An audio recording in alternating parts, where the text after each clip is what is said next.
नीलाद्रिनाथं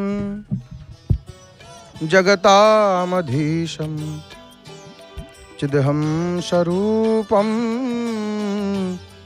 शरण्यैकनाथं श्रीनीलगोत्राधिपतिर्वरेण्यं सुरेन्द्रवन्द्यं प्रणतोऽस्मि नित्यं। हे देव हे दैत हे भुवनैकबन्धु हे कृष्ण हे चपल हे करुणैकसिन्धु। हे नाथ हे रमण हे नयनाभिराम हा हा कदानुभवितासि पदं दृशोमि। हा हा कदानुभवितासि पदं दृशोमि। संसारभारान्निधिमज्जितोऽहं कुलं न पश्यामि विमूढबुद्धिः। संरक्ष मां माधव कृष्ण विष्णु तत्पादपद्मं शरणं व्रजामि। तत्पादपद्मं शरणं व्रजामि। जय जय जगन्नाथ, जय जय जगन्नाथ, जय जय श्री जगन्नाथ। आनंद कंद सच्चितानंद चिन्मय घन असरण शरण पद्म पलाश लोचन अघट्टन घट्टन पटियसी परात्पर परमेश्वर जगताधार अखिलांड कोटि ब्रह्मांड नायक दिव्य दिव्य सभ्य सभ्य भव्य भव्य प्रलभ्य प्रलभ्य साक्षात मनमथ मनमथ मृदुल मृदुल मंजुल मंजुल दीन दयाल अकृत कर्ता अमृत ममता अदृष्ट दृष्टा भगवान श्री जगदीश्वर जगन्नाथ महाप्रभुंकर अभय चरणारविंद जुगलरे याधमरा भूम भूय भूय अनंत कोटि साष्टांग दंडवत प्रणाम। जय जगन्नाथ टीभीर सीधा प्रसारण रे पावन पुरुषोत्तम क्षेत्रु आपण माने महाप्रभुंकर श्री मंदिर शिखर रे विराजित नीलचक्र एवं उड्यमान पतित पावन बाना ध्वजा अति सुंदर भाव आपण माने दर्शन करुछंती। देखंतु सिंहद्वार गुमुट दर्शन हेलाणी वर्तमान तोरण लक्ष्मींकर दर्शन हेलाणी। हे मोर प्रिय बापा माँ भाई भणी मैंने आपण मानू सर्वादु या अधम तार हृदय गभीरतम प्रदेशरु विपुल श्रद्धा भक्ति और सम्मान अर्पण करुछि। बड़े भाग मानुष तनु पावा सुर दुर्लभ सब ग्रंथ निगावा। अनेक जन्म तप बड़े मनुष्य जन्म महितले केते केते जन्म नहींकि केते शरीर धारण करी केते जन्मर केते तपस्या जते बेले एकत्रित हुए हरि हरि बोल हरि हरि बोल। आ हा हा कि सुंदर कमनीय चकाखी देखी आखी जाए लाखी शोभा के पारिब लेखी महिमंडले। महाप्रभुंकर अति सुंदर दर्शन प्रभुंकर नीलाद्रिनाथ जगतरनाथ जगन्नाथ नामांकर कौन कि नाम जगन्नाथ ये जगतरनाथ। जगतरनाथ केमिति ना आसीन स्थान शीर्ण प्रियजन कवच प्रियजन कदनम चक्षुषा द्रष्टु काम प्रत्युंगे चंदनेस्मिन्नतुलर्तु चिरता भर्षितानेक काम। ये प्रिय भक्त मानकर दुख स्वचक्षुरे देखा इच्छा करी उत्ताप जर्जरित रथर आसर बसी पड़ती। अल्प दिन रथ कहीं महाप्रभु ना निजे आखिरे देखिए मो भक्त केमिति अच्छी कौन अच्छी आसिक रथरे बसी पड़ती। किए खरा बरसा गरम आषाढ़ मास रथरे आसिक बसी पड़ती। आंकपरी दयालु आ किए अच्छी जगत रे यांकपरी दयालु कहीं ना। अनेक कामदेवंकर सौंदर्य को भर्त्सना कला बली गोटे कामदेव नुह गोटे कामदेव कोटि कंदर्प दर्प विमर्दक रूप जहाँकर आउ जहाँकर एमिति रूप जे अनेक कामदेवंकर रूप को भर्त्सना करुचंती नहीं पृतुंगे चंदनेस्मिन् नतुलरु चिरता भर्षिता अनेक काम अतुलनीय सुंदर तांको सुंदर केते सुंदर से अतुलनीय सुंदर तुलना करी हो नाही एते सुंदर प्रभु उच्च रथरे बसी पड़ती महाप्रभु आउ जहाँकर मुख होची सुंदर मुख पद्मर सौंदर्य को निंदा करे जी समस्त देवतांकर प्रभु से अनाथर नाथ जननयन हरणकारी नील पर्वतर नाथ जगन्नाथ महाप्रभु शोभा पाउछंती पतित पावन नारायण रूप सिंहद्वार गुमटरे आमे महाप्रभुंकर दर्शन करुचे पुरी सीधा प्रसारण रे लाइव रे दर्शन करुचे जय जगन्नाथ टीवी सीधा प्रसारण रे हे मोर प्रिय बापा माँ भाई भाई महाप्रभु आपण मानकर मंगल करंतु तमे आज श्रवण कौन करिबा आमर विषय वस्तु आमर प्रसंग आमे आज श्रवण करिबा बड़ सुंदर कथाटी शुणिबा आज महाप्रभुंकर रथ चक्का डेरा नीति नहीं आज रथ चक्का डेरा नीति आसीगला रथ जात शुणिबा खाली रथ संपर्क जानिबा रथ संपर्क यात्रा संपर्क महाप्रभुंकर जय जगन्नाथ टीवी सीधा प्रसारण रे रथ यात्रा संपर्क कारण आज रथ चक्का डेरा नीति कि भाव केमिति ये नीति हुए आम से संपर्क निश्चित भाव तो शुणा आम जो कथा आरंभ कथा होते महाप्रभु को देखिक प्रभु काढ़ी पलि आसिले ये कथाटी हूँ कौन ना अनेक जन्म तप बेले मनुष्य जन्म मही तले केते जन्मर तपस्या फल ये मनुष्य जन्म आमको मिले संत कबीरदास बड़ सुंदर कथाटी कले कले कबीरदास जी कहते दुर्लभ मानुष देह है ये मनुष्य देहटा ये मनुष्य जन्म मनुष्य शरीर आमको जो प्रभु देइचंती ये भारी दुर्लभ ये भारी दुर्लभ केमिति दुर्लभ न मिले न बारंबार ये बारंबार मिलबनी ये जन्म में मनुष्य करके महाप्रभु छाड़ी बोले आर जन्म में मनुष्यटीय हवा तार कौन माने नहीं मिलबनी बारंबार मनुष्य शरीर मिले मिले न बारंबार ये बारंबार मिले ना केमितिका ना जिमी तरुबर पत्ता झाड़ी जमी गचर पत्रटा झड़गला आउ थे द्वितीय थर लगे से पत्र लगे से गचर पड़ा सुखिब सुखिक शुष्क होकर माटी मिसीज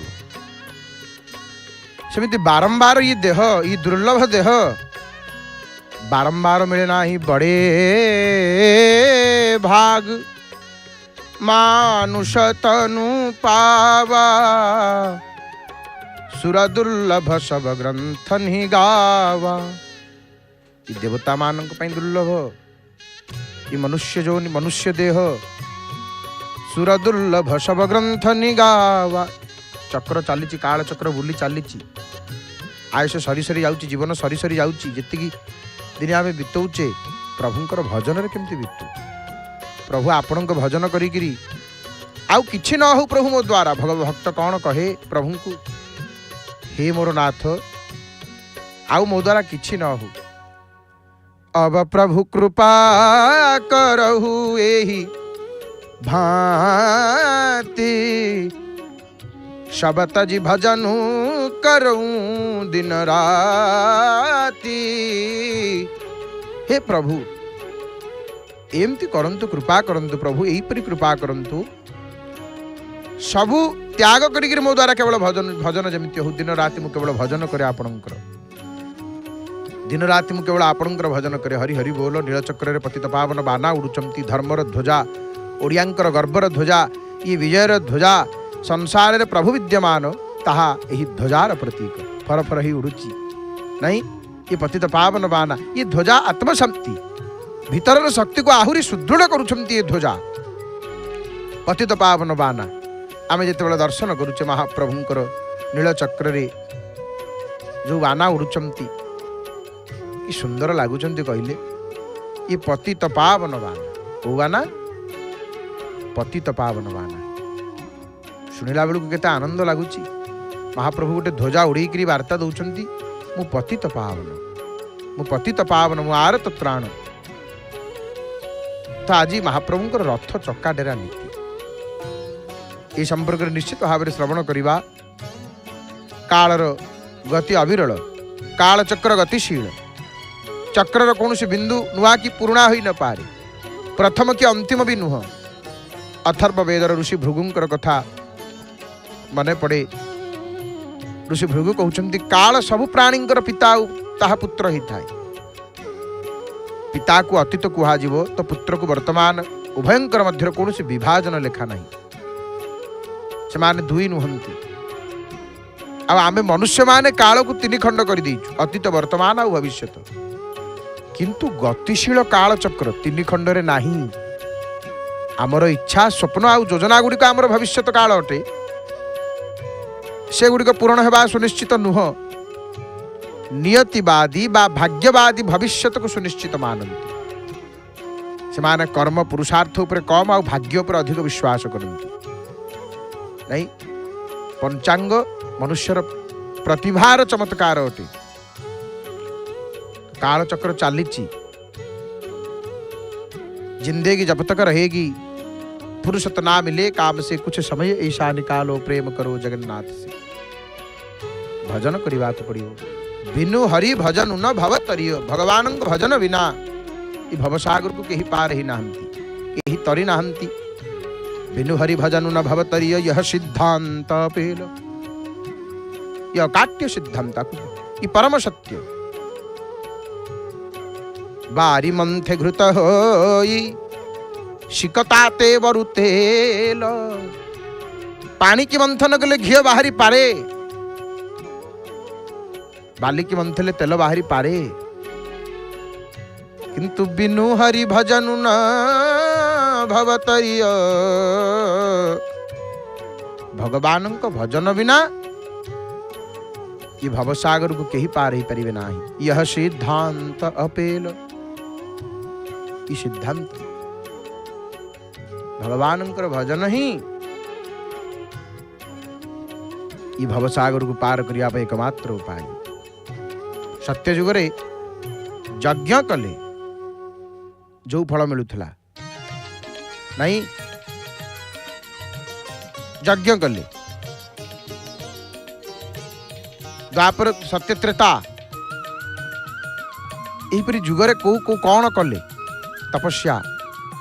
सत्य जुगरे यज्ञ पूजा, ये कली जुगरे केवल भगवान नाम को आधार कले, नाम जप कले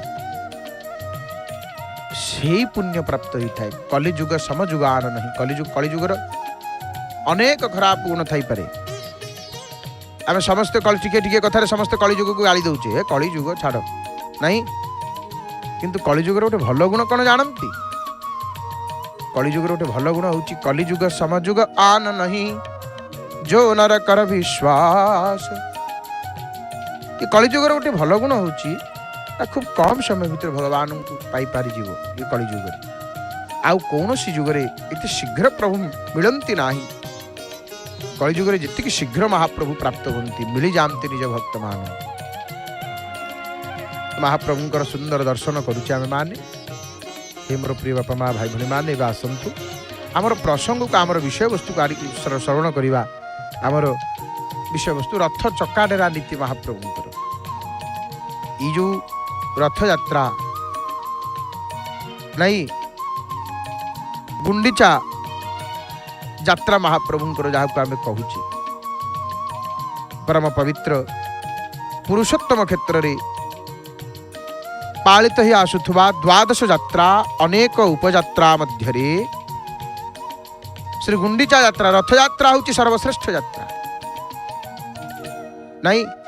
माने एते बड़ यात्रा महाप्रभुंकर रथ यात्रा संप्रति वर्तमान प्रसिद्ध उत्सव देश विदेश रे प्राय 60 रु ऊर्ध्व स्थान अधिक स्थान महासमारोह पालित होउछि। आउ ओडिशा राज्यर मुख्य यात्रा रूप में पुरी रथ यात्रा सर्वत्र प्रसिद्धि लाभ करिछि। विशेषकर श्री जगन्नाथ महाप्रभुंकर श्री मंदिर रे पालित द्वादश यात्रार अंतर्भुक्त श्री गुंडीचा यात्रार श्रेष्ठत्व ଓ जनप्रियता पृथ्वीर विभिन्न देशर यात्री मानक आकृष्ट करे। आषाढ़ मास शुक्ल पक्ष द्वितीया तिथि होची रथ यात्रा पालनर दिवस। एही यात्रार अन्य नाम घोष यात्रा, महावेदी महोत्सव, पतित पावन यात्रा, दक्षिणाभिमुखी यात्रा, नवदिन यात्रा, दशावतार यात्रा, गुंडीचा महोत्सव, आड़प यात्रा बोली मध्य आकु कहा जाए। नहीं, श्री गुंडीचा यात्रा ये बहु प्राचीन आमर ऋग्वेद अथर्ववेद वेद रथ शब्दर प्रयोग देखा जाइछि। परवर्ती काल रे शतपथ ब्राह्मण ग्रंथ मध्य यार आभास मिले। नहीं, कौ रथ सर्वप्रथम रथ सूर्यंक रथ होची सब प्रथम रथ होची सूर्यंक रथ। कहार रथ नथिला आगुरु, सूर्य नारायणंकर रथ ही सर्वप्रथम रथ। आमर ऋग्वेद रे सूर्यंकु मित्र देवता बोली कहा जाइछि। उपनिषद पौराणिक जुगरे मित्र देवता क्रम विकास पथरे विभिन्न देवदेवी भाव रूपांतरित होइचंती। उपनिषद जुगरे जीव जगतर आत्मा को पृथ्वी आत्मा सूर्य सहित एक आउ अभिन्न भाव वर्णना कर। आमर ऋषि माने सूर्य शक्ति वा रश्मिर तीनोटी शक्ति सृष्टि स्थिति लय मनुष्य मध्य प्रकाशित होइथिबा कथा कहिछन्ति। एवं जो मनुष्य मध्य त्रिशक्तिर पूर्ण विकास घटी थाए ताकू सूर्यर अवतार बोली कहा जाए। सूर्यंकर रथ यात्रा भली अवतार मानंकर मध्य रथ यात्रा होतला। भविष्य पुराण रे भाद्रव मास रे सूर्यंकर रथ यात्रा हेबा कथा कहा जाइछि। एवं यूरोप रे सिसिली द्वीप रे गोटे भाद्रव मास रे प्रथम सूर्यंकर रथ यात्रा आरंभ होइतला। सिसिली रथ भली भारतर माघ मास आमर शुक्ल सप्तमी तिथि ई सूर्यंकर रथ यात्रा उत्सव पालित होतला। माघ सप्तमी नहीं, ये रथ यात्रा बहुत प्राचीन। एवं विष्णुंकर ये जो रथ यात्रा नारायणंकर जो रथ यात्रा ये प्रहलाद प्रथम महाविष्णुंकर रथ टाणी थिले बोली ये कथा भविष्य पुराण रे लिखा अछि। प्रहलाद भक्त प्रहलादंकर पर गंधर्व मान रथ टाणुथिले। पद्म पुराण स्कंद पुराण भविष्य पुराण ये वर्णना से चातुर्मास्य शेष रे कार्तिक शुक्ल द्वादशी राति रे विष्णु भगवान नारायणंकर भक्त माने विष्णु को रथ रे स्थापन कर रथ यात्रा पालन करथिले। केमिति से रथ ना पताकाश शोभित राज पथरे गीत नृत्य परिवेशन करी पवित्र रथ टाणुथिले। नगर प्रदक्षिण करी से माने फेरी आसुथिले मंदिर को। विष्णुंकर रथयात्रा भली माने एपरी भाव रे कृष्णंकर रथर विशेष संपर्क थिला सूर्यंकर रथ सहित। तो रथयात्रा होची बहु प्राचीन। रथयात्रा बहु प्राचीन। आज महाप्रभुंकर रथ चक्का डेरा नीति। आज प्रभुंकर रथ चक्का डेरा नीति एवं रथयात्रार महिमा तो अनेक रही। महात्म्य बहुत रथयात्रार। रथे तु वामनं दृष्ट्वा पुनर्जन्मं न विद्यते। रथे तु वामनं दृष्ट्वा। तो ये जो रथयात्रा महाप्रभुंकर आज देखो रथ निर्माण गोटे पद्धति रही। कौ दिन कौन हेब समग्र भारत वर्ष रे जेते देवता अछंती देवता मानक भितरी एवं देवता मानक निमंते जेते प्रकार रथ व्यवहार रे आसुची ता मध्यरे श्री क्षेत्र तीन रथ निर्माण शैली अतीव रहस्यमयी। चारिआडे रथ अच्छे आज्ञा किंतु पुरी रे जेभली भाव रे रथ निर्माण हुए ये नियारा ये स्वतंत्र। पूरी कथा कहा संगे मिसिबनी नहीं। ये दिय अलगा अंकर सबु किछि अलगा।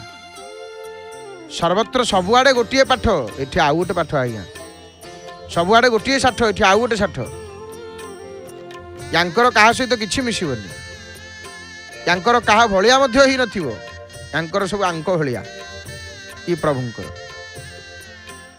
तो पावन पुरुषोत्तम क्षेत्र में जो रथ निर्माण करा जाए ये रथ निर्माण शैली अतीव रहस्यमय बहु प्राचीन समय रथत्रय रथ तीनटी रथत्रयर आमर निर्माण पद्धति ये शिल्पशास्त्रानुमोदित शिल्पशास्त्र जहाँ वर्णना आसे से हिसाब से आउ रथ निर्माण संबंध रे आमर अनेक ग्रंथ मध्य रही आमर मानसार अपरिजिता पुच्छा शिल्पसूत्र विश्वकर्मीय रथ निर्माण पद्धति गृहकर्णिका शिल्पसार संग्रह आदि ये सब ग्रंथ रही ये ग्रंथ मानंकर सविशेष विधि विधान रही शिल्पसार संग्रह पोथीर द्वितीय खंडरे माने रथ केमिति तैयारी रथर मूलरू चूल जाए मूलरू चूल पर्यंत 27 भाग करा से ग्रंथ हिसाब से 27 भाग कर दिया जाइए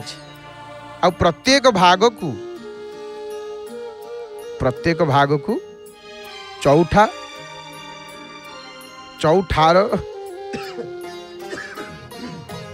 चौठार बेढ़ भाग को अंगुल बा कला कहा जाए रथर तल चकड़ा जोटा चौड़ा माने चौड़ार दैर्घ्य 27 चौठा यही विधि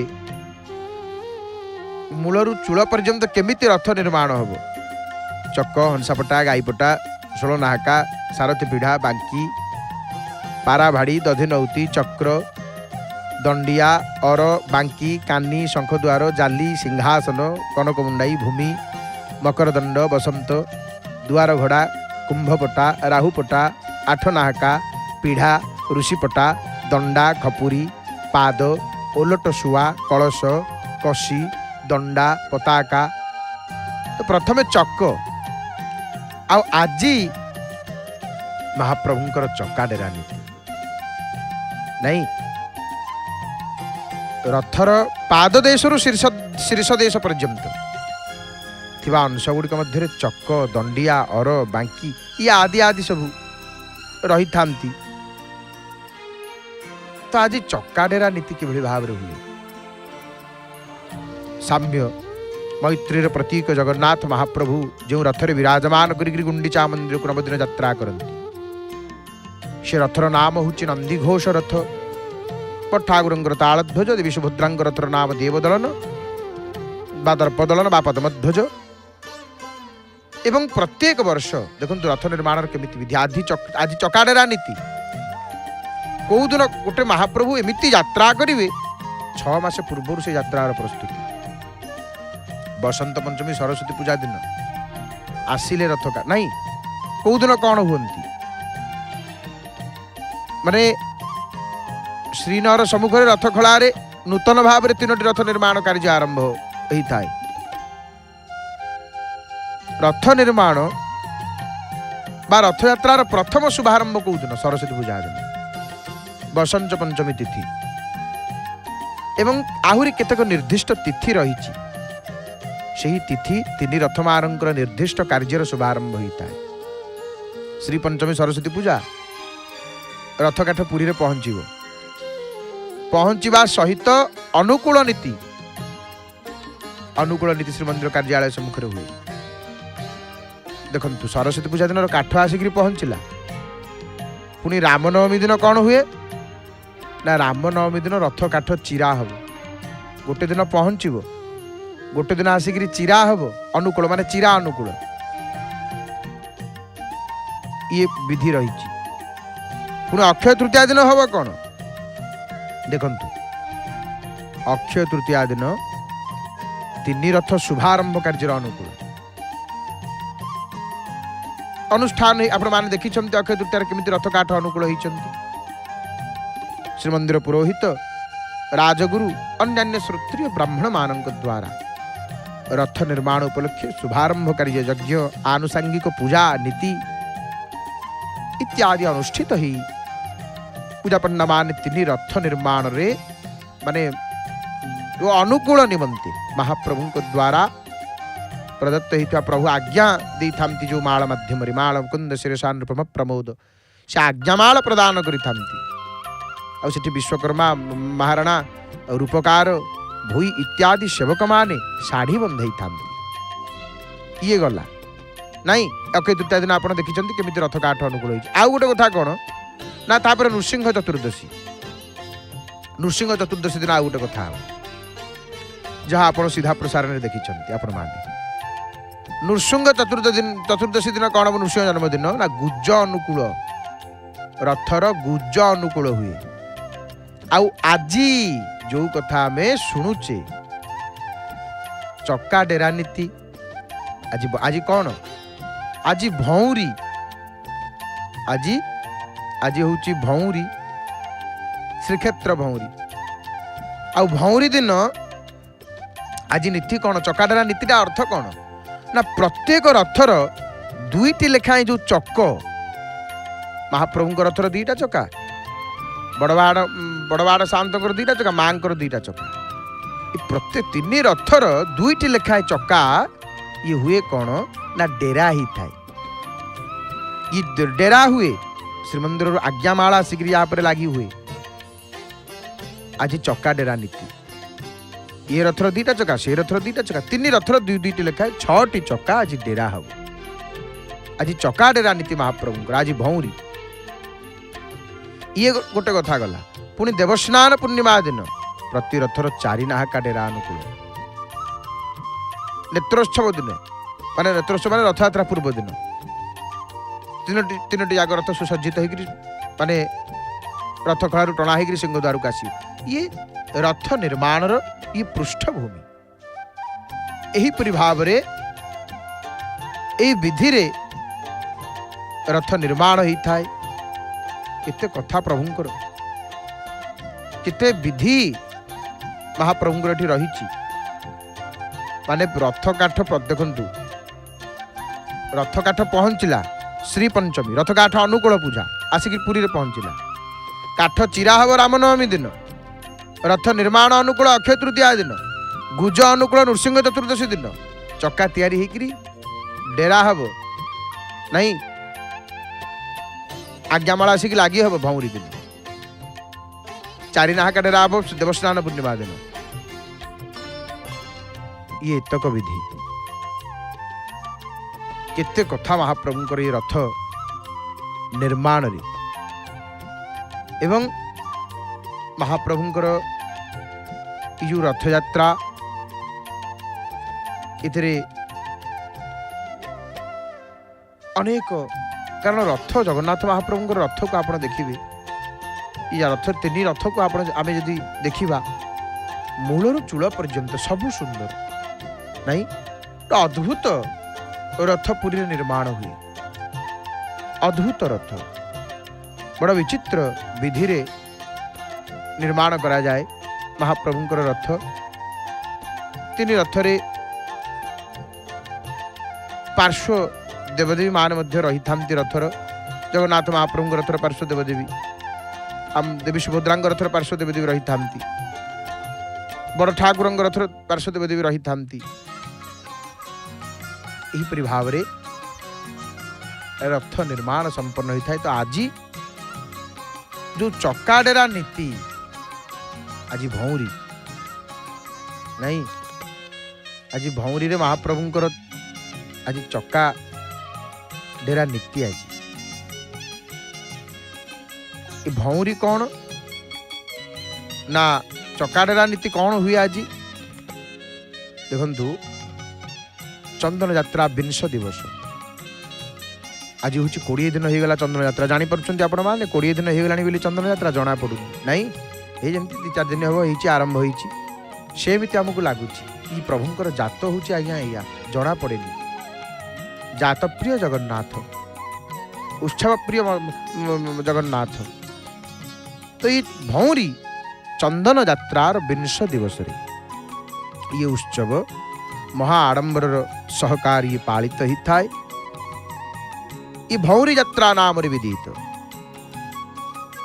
आउ ये दिन ठाकुर मानकर पटुआर यात्रा निमंते श्रीमंदिर प्रशासन पक्षर केतेक स्वतंत्र व्यवस्था ग्रहण कर विभिन्न आतशबाजी पताकाधारी शोभा यात्रा वाद्य नागा मेढ़ संकीर्तन ये सब पटुआर रे आगे आगे जाई तद व्यतीत केवल अक्षय तृतीया और भौरी यात्रा दिन मणि विमान पालिंकी गुड़िक सब विभिन्न सुबासित बासना पुष्प रूपा जरी वेलवेट कनारी सब सुंदर भाव में मंडित करा जाइथा। आ नरेंद्र पुष्करिणी चतुर्पार्श्व उज्ज्वल विद्युत आलोक सुंदर व्यवस्था आउ ये दिन ठाकुर माने चाप को विजय हेबा समय विभिन्न आताशबाजी मध्य आज आपण माने देखिबे अनुष्ठित हेब एवं आज जो दिन ये दिन विशेषत्व होची या जे रात्रि चापरे ठाकुर माने नरेंद्र पुष्करिणी रे प्रति कोण रे 7 घेरा लेखे देखंतु एक कोण रे 7 घेरा से कोण रे 7 घेरा मोट 21 घेरा 21 घेरा नौ विहार करंती महाप्रभु। यात्रा भागवत अनुसारे अग्निकोण रु आरंभ ही ईशान्य कोण पर्यंत प्रत्येक कोण रे 7 थर लेखाएं भौरी करा जाइकरी सर्वशेष पुष्करिणी मध्यस्थल रे भौरी करा जाए। तेणु जो तापर काली काली हलदी पानी काली हूँ कौन ना काली हलदी पानी कौन 21 दिवस रे हलदी पानी उत्सव पालित हो से आसंता काली हलदी पानी दिन चाप नहीं चंद्रमंड को ऊपर को विजय न होकरी नौ विहार करा न जाइकरी केवल दिन चापर श्री मदन मोहन रामकृष्ण एकाठी विजय होकरी अन्यान्य बंदापना हलदी पानी पिचिकारी खेल ये सब नीति संपन्न हुए तापर श्रीमंदिर को बाहुड़ा विजय हुए। ये हलदी पानी नीति तो यहीपरि भाव में महाप्रभुंकर चक्काडेरा नीति अनुष्ठित होता है। आज भौरी आपण माने सीधा प्रसारण रे देखिबे महाप्रभुंकर चक्काडेरा नीति को हे मोर प्रिय बापा माँ भाई माने जहाँ टिके हम ये प्रभुंकर आज्ञार आवश्यक रही आज्ञा नहीं रथ काठ अनुकूल प्रभुंकर आज्ञा आसीबो चक्काडेरा हवा आज ता प्रभुंकर आज्ञा आसीबो आज्ञा दियंती महाप्रभु तंकर आज्ञामाल रे एते महिमा जेमिति आम गाड़ी टी थुआई थो बाहर कोठी नहीं आमको पचारिक जड़े जदि कि आज्ञा टी गाड़ीटा साइड कर चाबीटा दियंती इटा केते भल लागोनी आमको पचरा उचरा ना आम गाड़ीटा नहीं आउ गोटे किए कौटी थोई देते टेकिक आम विचलित हो जावानी प्रभुंकर आज्ञा बिना आज्ञा रे किछि हुए ना यथा निजुक्तस्मिन् तथा करोमि तंकर आज्ञा सर्वोपरि प्रत्येक क्षेत्र रे तंकर आज्ञा माल आसी आज चकाडेरा नीति आपण माने देखिए सर्वत्र विराजित महाप्रभु तांक छड़ाऊ केही नाहंती तांक छड़ाऊ किछि नाही। नारायण उपनिषद बड़ सुंदर कथा कहिले से सब सर्वत्र अछंती से सब जागार अछंती तांको छड़ाऊ किछि नाहंती से ही सर्वत्र विराजित माने बड़ सुंदर कथा कहले कहले जहाँ आमे देखुचे सबुआड़े विष्णु अछंती आउ तांको छड़ाऊ कोठी केही नाहंती। हरि हरि बोल। पावन पुरुषोत्तम क्षेत्र सुंदर भाव रे महाप्रभुंकर दर्शन सहित परम मंगलमय कथा को आम मान श्रवण करुचे। महाप्रभुंकर कथा ई संसार व्यथा को दूर करे। आ गोटे कथा जानती मल मास पुरुषोत्तम मास ए वर्ष पड़ुची नहीं ये केमिति मल मास कौन ये मासर महात्म्य कौन जहाँ अधिक मास बोली कह जाए। आमर हिंदू कैलेंडर रे गोटे अति पवित्र समय ये प्रति 3 वर्ष थे पड़े। मलमास बा पुरुषोत्तम मास, चांद्रमास, सौरमास भितर ये समय पार्थक्य को समान करने प्रति 32 मासरे गणना करा जाइथिबा ये गोटे अधिक मास। सौरमास वर्ष 12टी सौर, 12टी सौर मासर परिणाम 365 दिन 6 घंटा। चांद्रमास 12टी चंद्रमासर परिणाम होची प्राय परिणाम 354 दिन। एणु सौरमान वर्ष अपेक्षा चांद्रमान वर्ष 11 दिन 6 घंटा कम। सौरमान वर्ष संगे चांद्रमान वर्षर मेल रखिकी यही अल्पता को पूरण करने चांद्रमान मास गणना 2.5 वर्ष अंतर गोटे अधिक मास गणा जाए। आउ से मासटी जो चांद्रमान मास मध्य पड़े से चांद्रमान मासर नाम नामित हुए, यथा कार्तिक मल, वैशाख मल इत्यादि इत्यादि। नहीं मलमास फाल्गुन ठारू मार्गशीर 10 मास पड़े। पुष मास केवे मल मास हुए ना। माघरे क्वचित मल मास पड़े। साधारण मासरे प्रथमे कृष्ण पक्ष आउ परे शुक्ल पक्ष पड़े, किंतु चांद्रमान मल मासरे प्रथमे शुक्ल पक्ष परे कृष्ण पक्ष पड़े। आउ हिंदू गणना मलमासर व्यवहार थिबारु पर्व उत्सव मान निर्दिष्ट ऋतु पड़े, किंतु अनेक कथा रही ये संपर्क रे। ये पवित्र मास या पुरुषोत्तम मास बोली कहा जाए। पुरुषोत्तम मास भक्त माने दर्शन करुचंती पतित पावन नारायणंकर, प्रणाम करुचंती प्रभु को। हे महाप्रभु धन्योहम खेल धन्योहम जगन्नाथ तब दर्शन। आपणक दर्शन करी महाप्रभु धन्य धन्य महाप्रभु। तो ये आसंतु